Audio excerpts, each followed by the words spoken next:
Podcast is scheduled for one fall.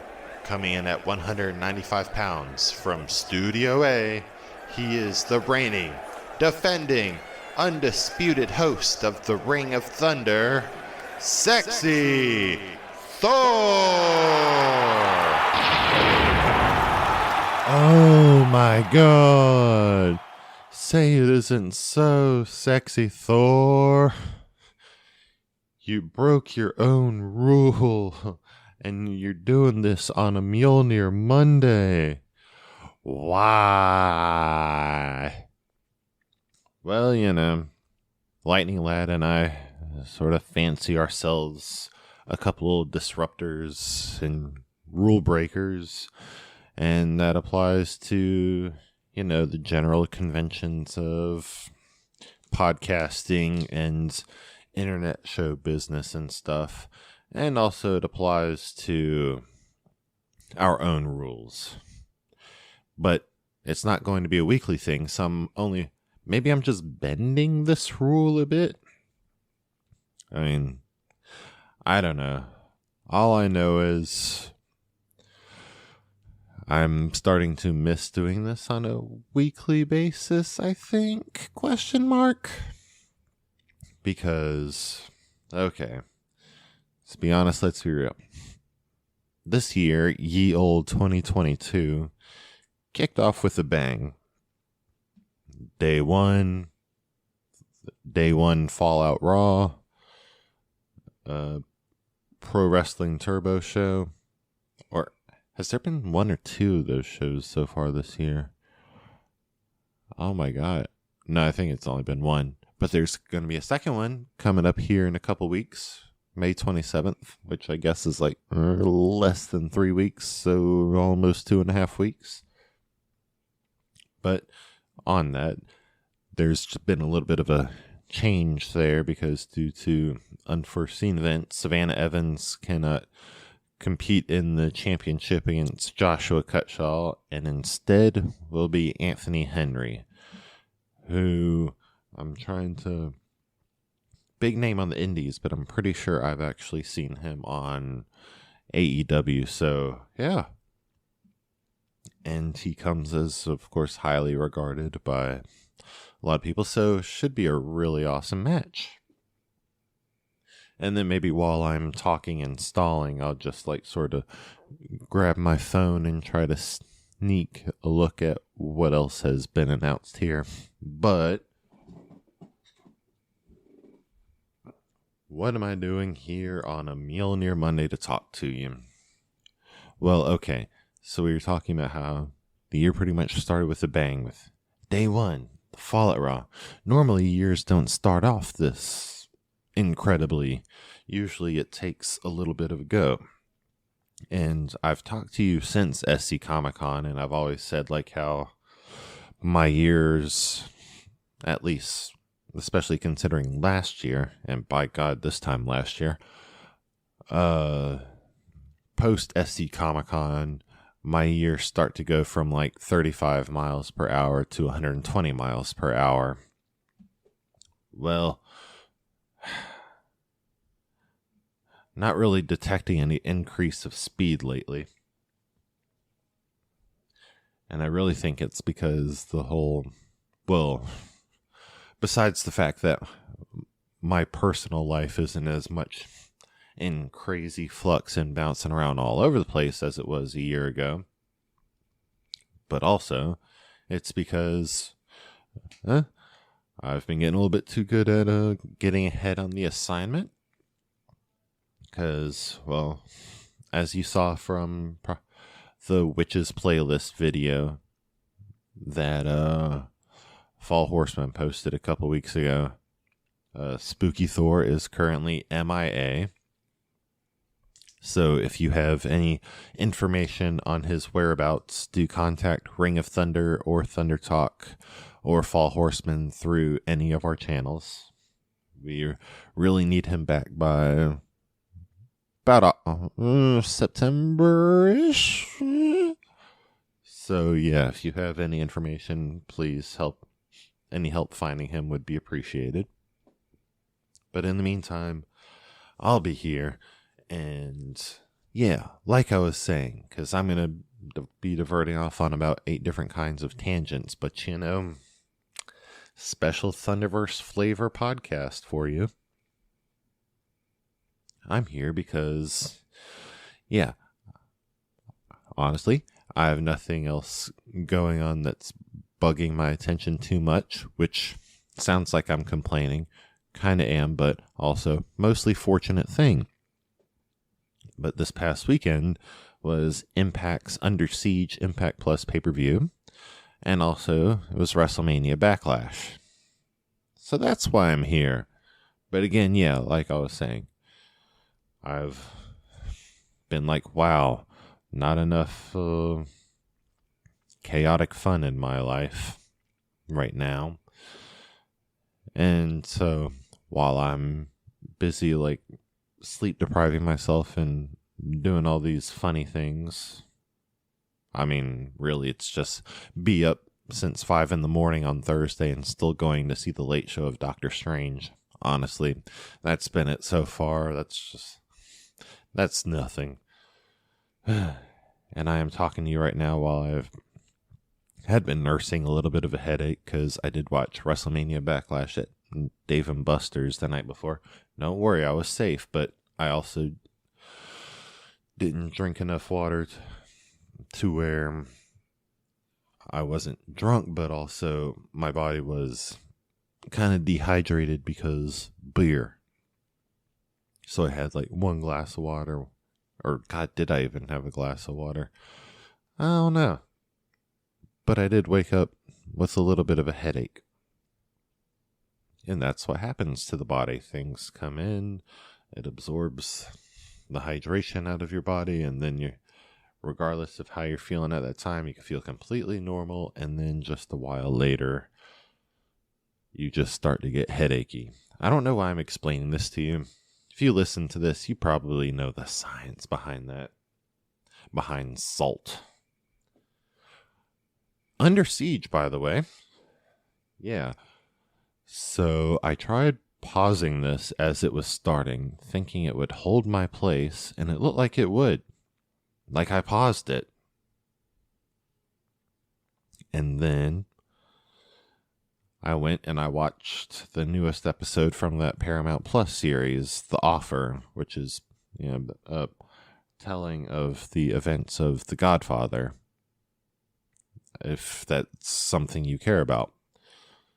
Great show, though. Highly recommend it.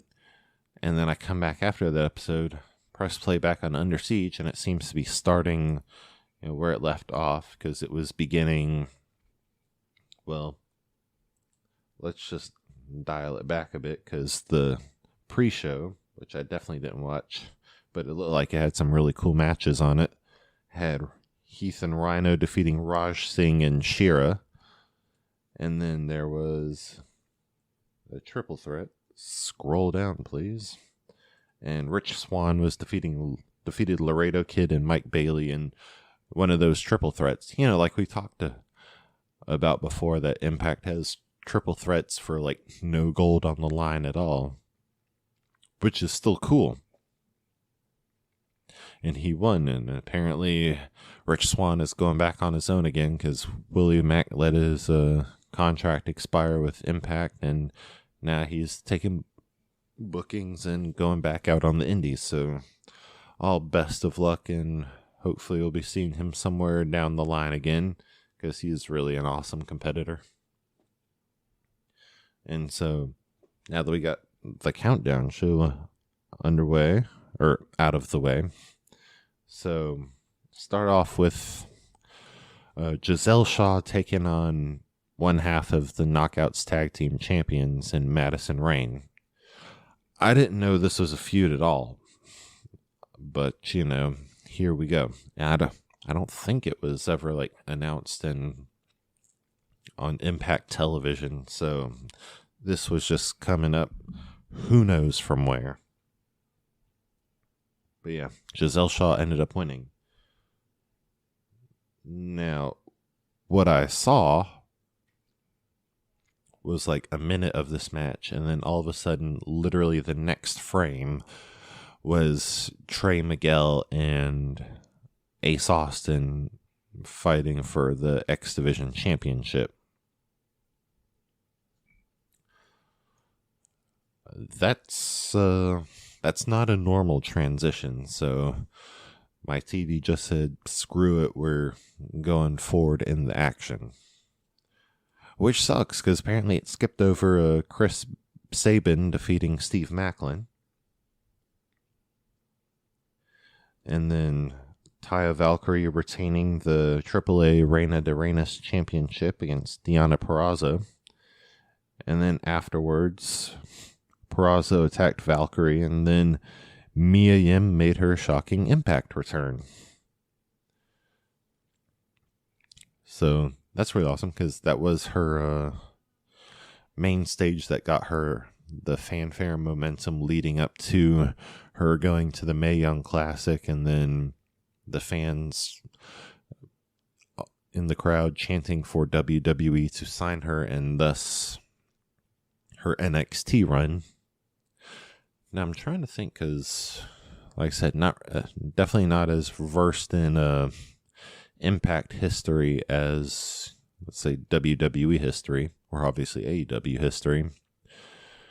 But I know for a while there, when Mia Yim was in Impact, she went by Jade. I don't know if she ever changed her name while she was at Impact, or if she changed it when she got to the Mae Young Classic, and then where she's coming back to Impact as Mia Yim, and we accept that's her name now. We know this is who we knew as Jade, but obviously her name is now Mia Yim. I don't know. Every time there's a name change in wrestling, I just irrationally overthink it. But there you have it. And then next was the aforementioned Ace Austin versus Trey Miguel for the X Division Championship, which Ace Austin ended up retaining, and it was still another incredible match. And then next, and this is where I was actually caught up and watching the rest of the way, because it was Bullet Club versus Honor No More, and Honor No More ended up winning. But yeah. Oh, by the way, plenty of interesting Bullet Club's implications down the line here in this episode, or kind of Bullet Club adjacent, but no less valid. Then Tasha Steelz defeated Havoc all on her own to retain the Knockouts Championship. And the Briscoes are, surprise, surprise, defeated Violent by Design and are now the new Impact Tag Team Champions. So they're 12-time Ring of Honor champions, now 1-time Impact champions. I don't even know if they have any tag titles in any other places, but I wouldn't be surprised if they've been tag team champions in at least 5 other places. And Moose came out to hijack the show, and then they've been teasing somebody with a hit list coming soon, and I was just like, Killer Cross, Killer Cross, Killer Cross? But no, it's actually the returning Sami Callihan looking to take revenge on Moose for putting him out of action in the first place. Oof, what a time that was. And then in the main event, Josh Alexander defeated Tomohiro Ishii to retain the Impact World Championship. And then he celebrated, and that was that. So, oof. Very good pay-per-view. Apparently, I've got to learn to just finally either get there on time, or to just, like I usually do if I'm late to a pay-per-view because I had to work until 9 or 10 or something, I usually just finish letting it play, and then when a replay is available, I watch it then. And I'll probably end up watching Under Siege in full here soon, but yeah. So I guess that's the new plan going forward with anything from that's shown on Fight TV or BR Live. Peacock is a little bit easier, sort of. Not really. So I guess I would just like to formally apologize to anyone who I've had to delay or move around or cancel plans on because there's one of these pay-per-views on. And no, I don't. It's still me trying to pursue and do that thing and do what I enjoy most and obtain knowledge so that I can just prattle on this here mic about it. So, sorry, not sorry. However, learning things and going forward between how the live streaming is, plus the fact that depending on how long the pay-per-view runs, I'm usually nodding off with like 3 matches left to go on the card. Unless I'm like in a stimulating environment, like let's say a friend's house or an old particular watering hole. Which leads us to WrestleMania Backlash. Yay! Oof. And I still hadn't pulled up the Facebook thing yet telling you about Pro Wrestling Turbo stuff. But it's okay, I'm looking that up now. And I could just turn this off and then come back and it'd be easier to not edit, because God knows I would never do that. But yeah, so Sean Legacy is back in action, and the Buff and Fluff connection is taking on the Kingsgate, specifically Patrick Scott and Chance Riser. And shout out to them for being Wardlow's security guards on the Baltimore episode of AEW Dynamite this past Wednesday, I think. And in the Mad Dog Mayhem Open Challenge match, Mad Dog Josh Powers, friend of the show, is taking on The World. Like, the graphic is literally Mad Dog on the left and Earth on the right. And Devin Cruz is currently on sabbatical, so his buddy BK Westbrook will be having a mystery partner going against the high-flying star machines of Bojack and Diego Hill. So that is the card so far announced. And we hope whatever's event Savannah's going through, hopefully we get to see Savannah back in turbo action here sooner rather than later. Salute to you, young cannibal. And so here we are on Backlash. There wasn't any kickoff show matches, which is still blowing my mind. And I'm not even sure, because I think Dave and Buster's had this going via DirecTV regular pay-per-view. So it looked like it was Scott Stanford in a studio, and he was just talking about all the matches, you know, like a regular pre-show kickoff show would do. And I peeked over at the Peacock stream of it on my phone here and there, and I just saw video packages. Never saw like a panel or if it was Scott talking about everything. So I don't know if it was the same kickoff panel or different. I think it was different, because it looked like, you know, in one spot where the TVs were talking about Charlotte versus Ronda, the little Peacock pre-show was talking about the Bloodline. So I have no idea. But apparently there wasn't a match, so I don't feel like I missed anything.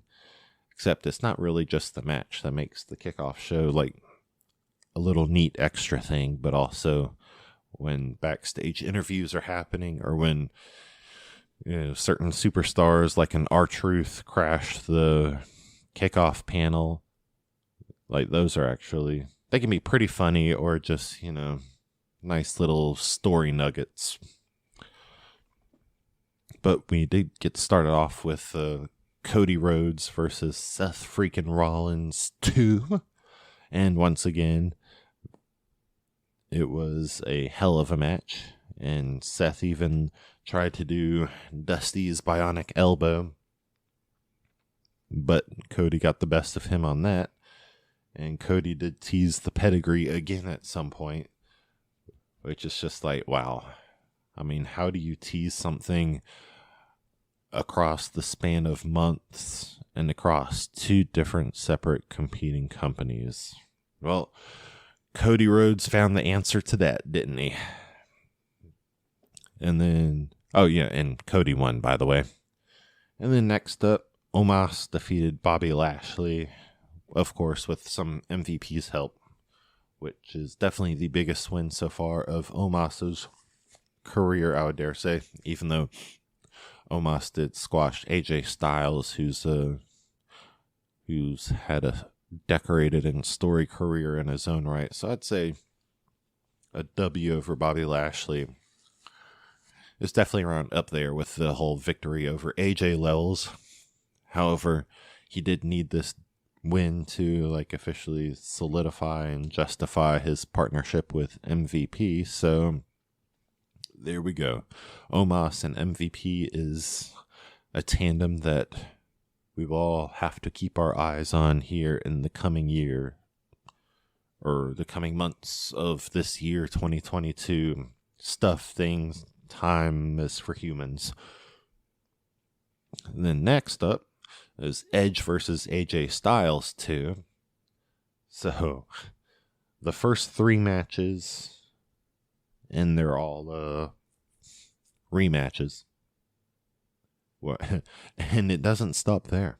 I mean, which is fine, because, you know, if you're going to call yourself WrestleMania Backlash, I guess you got to have some rematches. Shit. But, yeah, Edge and AJ were doing their thing again, this time with Damian Priest barred from ringside, as AJ had defeated Damian on a previous Raw. And so they went at it for a while, and then Damian showed up in the walkway, and AJ was still distracted, but apparently there's like an invisible arbitrary line right there that he was just like, I'm not crossing it, so technically I'm not ringside. And then he ended up crossing it anyway, involuntarily, because AJ's current ally and former Bullet Club alumni, and literally the fucking founder, Finn Balor, attacked Damian from behind, and so they were brawling. They brawled in through the ring and back out the ringside, and Jessica Carr, the referee, was yelling at them, and usually when I've seen stuff like that happen in other matches, and the ref just throws out the whole match. So I had all the fear that she was going to do that. And you're just like, but on a pay-per-view, premium live event? What? No, they wouldn't do that. Guys, it's WWE. But they didn't do that. Credit to them. They let the match play out, which is good, because the story and the plot got even thicker when AJ was on the top of the post, and then a hooded figure leapt up and pushed him off onto the ground while Jessica Carr was distracted. And then Edge got him in like a sleeper crossface sort of submission. AJ passed out, and Edge got the second straight victory over AJ Styles because of a new member of a faction. And the person revealed themselves to be Rhea Ripley. Holy shit. And Rhea Ripley now has like freaking jet black hair now, and just somehow managing to look even more badass and all that. And so, yeah, I can get behind this faction. But even more so, I can get behind the fact that if AJ and Finn are teaming up together to take on Judgment Day, like 2 former Bullet Club leaders, and Rhea is currently feuding with Liv, means Liv should be rubbing shoulders with AJ and Finn, which should, since especially she likes trying to help do her partner's sort of little special signature moves, means that Liv should be part of the club, and she should be doing the Too Sweet with those two legends, which, yeah, you put her under their learning tree, and she's going to become one of the most dangerous competitors in the women's division. Like, damn. Like, I'm excited for both Damian and Rhea being under Edge's learning tree and getting to work with him and all that. But Liv, the one who's like insane, who has been insanely over like Rover for years now and should be getting some gold any freaking day now. Now she rubs shoulders with AJ and Finn, and you know, they make her like honorary member of the club, or you know, just make her an actual member of the club, and you know, get a new edge to her, no pun intended. Then yeah, the future of the Raw women's division, or the women's division in general, because I don't know if Liv's going to stay on the Raw brand forever. Same with Rhea. Everybody could switch, you know. I'll let the commentators tell you that during draft season. But very excited about the possibility of Liv with AJ and Finn, just like Rhea with Damian and Edge. And there should be real chemistry there on Judgment Day, because like Rhea, Damian, and Riddle are all like have been super best buds in real life for years. So yeah, I am all sorts of excited to watch Raw tonight and watch all that progress. And then the fourth match, which is WrestleMania rematch, is the I Quit match between Ronda and Charlotte. And yep, they beat the holy shit out of each other. This was definitely better than their WrestleMania match for sure. I think it was also because of the extreme stipulation. And yeah, they just walloped and beat the shit out of each other, and they put pressure on all sorts of limbs and walloped each other with chairs and kendo sticks. And seeing Ronda with two dual wielding kendo sticks with her judo background, I was just like, you know, Sasha Banks in The Mandalorian was fantastic, but now I need to see Ronda as a force wielder, lightsaber wielder, whatever, wielding like a dual wield of lightsabers, because I think she would kill it. So yeah, hashtag rowdy for Star Wars and something. I don't know. I'll workshop it. The rowdy side of the Force. So yeah, it all pretty much ended with them back in the ring after going up into the crowd and like bending Ronda through some guardrails in ways that human bodies shouldn't bend.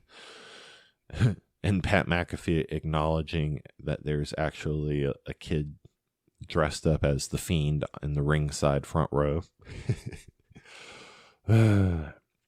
And yeah, so Charlotte had Ronda like sort of in between a chair and stuff, and she was like, "Happy Mother's Day," and that pissed Ronda off so much she got Charlotte in there, and she got her arm through there and her chair, and then her arm through a chair, and then an arm bar through the chair.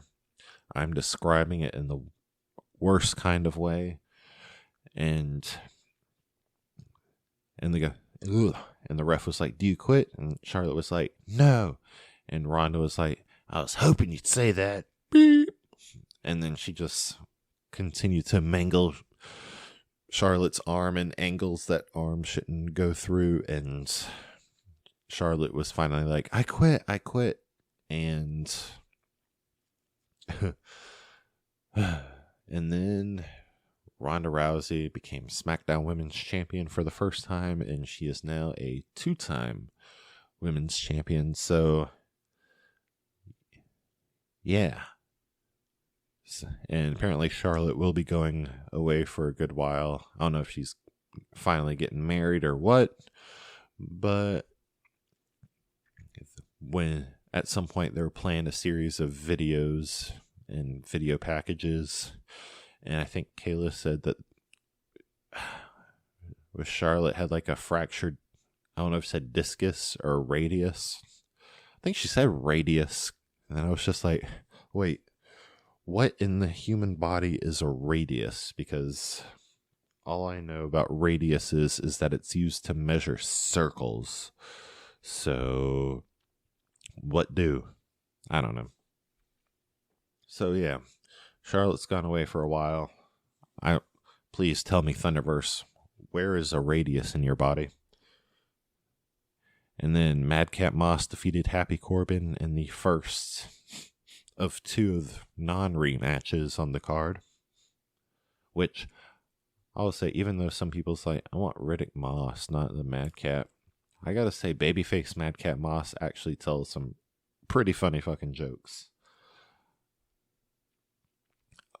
Like, and it wasn't even like dad jokes, it was like legitimately good jokes. So I'm just like, I don't know, maybe this will work. But also, any good character is going to evolve and all that. He'll probably eventually move out of Madcap Moss in a year or 2 if his momentum keeps going up. And shoot, maybe he will go back to Riddick Moss or knowing Vince and WWE, hear me out on this, they're probably either just going to call him Moss or just Riddick or just Madcap. That's probably a possibility, and you're probably disgusted that it could be, but it is.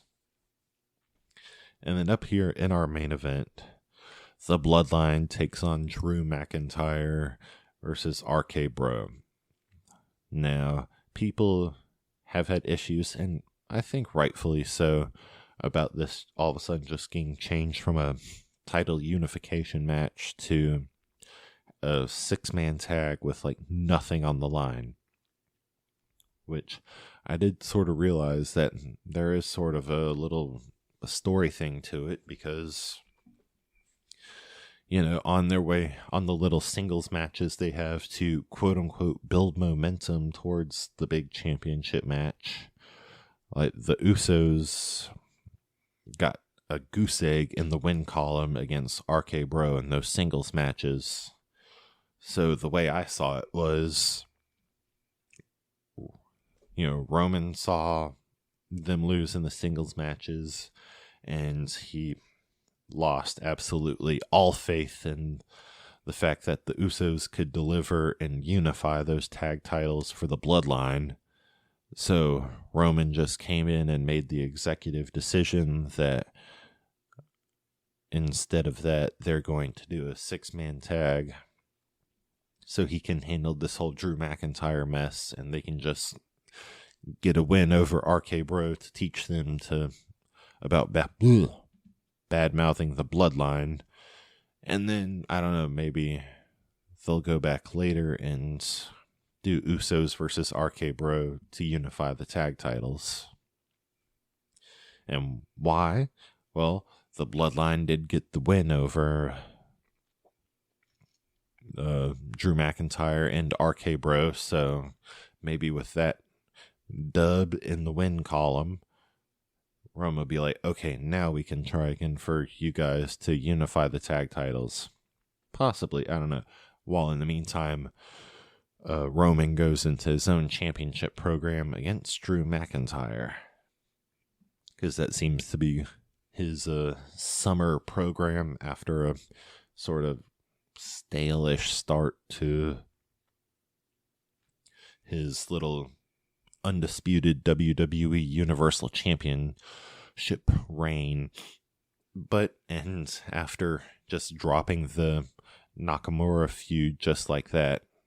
They are starting to bring attention to the fact that Shin's got a score to settle with Roman down the line. So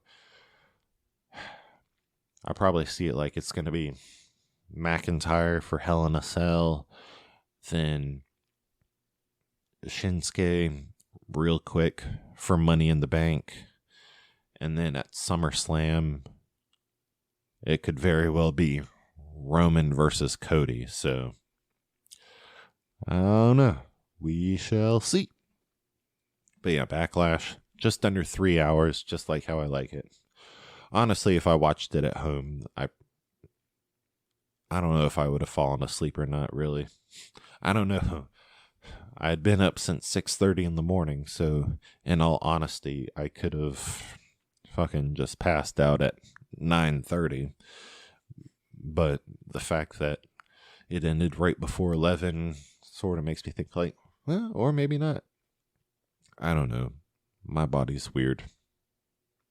So yeah, that's a heavy weekend of wrestling going on there. What do we have coming up for the rest of the month? Sort of just regular, and then on Memorial Day weekend. Yeah. Friday is that Pro Wrestling Turbo 4th anniversary show, and the 29th is Double or Nothing. So, with all that said, thanks for locking up with me in the Ring of Thunder. Hopefully it won't be weeks and weeks before, even though I did do this like right after Asuka came back and Rebellion happened, which was late April, so I don't think I kept y'all waiting that bad, did I? I don't know. Felt like ages to me, so I don't know. We'll see. Though, I woke up Friday night and I hadn't finished SmackDown, hadn't started Rampage at all, and I saw Denise Salcedo, who's like a wrestling YouTuber and interviewer who's reached she doesn't work for an official company, but she does have like a very much her own success, and her along with Simon Miller are like two people I very much look up to in that regard.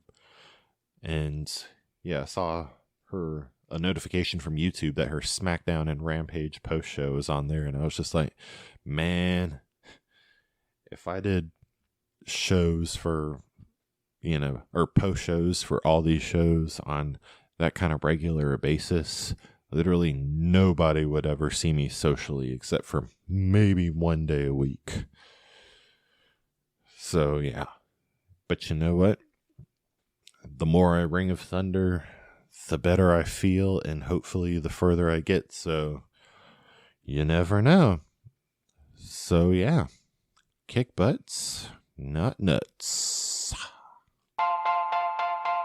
How did watchdog groups with no experience in television take a controlling interest on Saturday morning television? When did Wonder Woman make her animated debut? Want to know why there were two competing Ghostbuster shows? How Atari changed the Saturday morning landscape? How did networks compete over similar genres at the same time? Find out all of this and more on the Best Saturdays of Our Lives podcast, a proud member of the ESO Network. Hello. Have you ever wondered how much Jerry Siegel and Joe Shuster sold Superman's rights to DC for? Or which popular football star was the Sam Wilson the Falcons' physical appearance based on? You can find all that and more at the History of Comic Books podcast, a podcast dedicated to the creators, events, history, and the companies that made the great comic book medium. Hosted and created by your friendly neighborhood JT Wheatley. Please give it a listen at iTunes, Spreaker, Stitcher, and all our podcasting platforms. Thank you, and go ahead and enjoy yourself a good comic book. Hey guys, gals, and non-binary pals. It's Amanda Bones. And I'm Ashley. Of How to Talk to Your Friend About Wrestling, the podcast on the Count Out Wrestling Podcast Network, a weekly show where we talk about all of our favorite things, babes, blood, and brutality. We also talk about other fun things, like is Kenny Omega finally too tan? And how much blood is too much blood? Because that looks like way too much blood. So join us on the adventure of teaching me, Amanda Bones, about wrestling. Do you like podcasts? Then you're gonna hate Thunder Talk. tasteless subject matter, mature humor, contempt for our co-hosts, unapologetic social views, edgy music, and total irreverence for the nerd junk we love are all reasons why no one should listen to Thunder Talk. Find us on the ESO network and all podcasting platforms. or don't. whatever.